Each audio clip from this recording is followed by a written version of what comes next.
अस्सलाम वालेकुम, कैसे आप सब। जैसा कि आपको पता है कि हमने ग्रेड 6 का मैथ स्टार्ट किया हुआ है। आज हम 10B एक्सरसाइज 10B का क्वेश्चन नंबर 2 स्टार्ट करेंगे और उसमें अननोन वैल्यूज़ जो है उनको फाइंड आउट करेंगे। अब हमारे पास क्वेश्चन नंबर 2 है। इसमें उन्होंने कहा है गिवन दैट ए बी जो पैरेलल है सी डी के, find that the value of the unknown in each of the following figure. Parallel perpendicular कह दें। अननोन वैल्यूज इसमें हमारे पास कौन सी है? ए नोट है, बी नोट है, सी नोट है, और ये सब हमारे पास कौन सी है? अननोन वैल्यूज है। अब सिंपल आपने इसमें फाइंड क्या करना है? अब हमने कहना है पैरेलल। ये जो हमारे ये ना, ये देखे एंगल है हमारे पास, इसको हम लिखेंगे क्रॉसपॉन्डिंग एंगल। अब क्रॉसपॉन्डिंग एंगल्स लिख दिया, मतलब हमारे पास इसमें क्या है? ए नोट जो है वो बी नोट के इक्वल है और इसकी वैल्यू हमारे पास क्या है?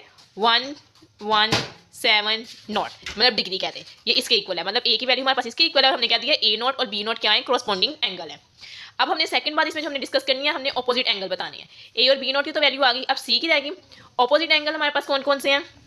ऑपोजिट एंगल हमारे पास हैं, ए के ऑपोजिट क्या है? सी, मतलब ए नोट और बी नोट के ऑपोजिट हमारे पास क्या है? सी नोट है।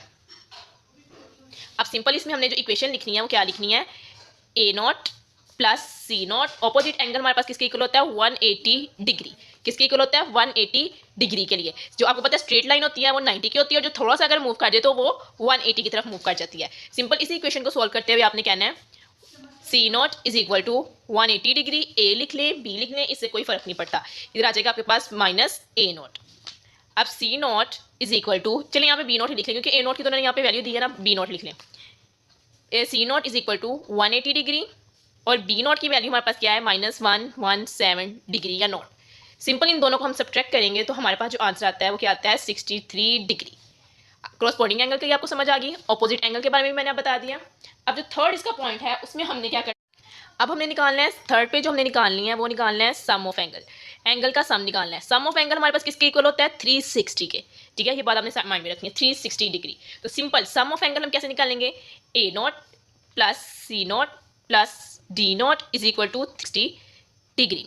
सिंपल। अब हमारे पास ए की वैल्यू भी है, बी की वैल्यू भी है, सी की भी है। अब अननोन वैल्यू हमारे पास क्या रहेगी? डी। मतलब हमने ए भी निकाल दिया, ए तो हमने बता दिया ना इसके इक्वल था, तो बी भी हमने कह दिया इसके क्रॉसपॉन्डिंग है तो इट्स मीन इसके इक्वल है। सी की वैल्यू भी निकाल दिया, अब हमारे पास डी रह गया।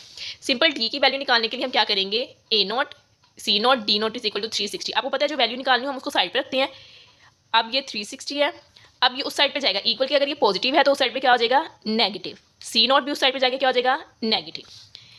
360 ए नॉट हमारे पास क्या आया है? 117 और सी नॉट हमारे पास क्या आया है? 63 डिग्री।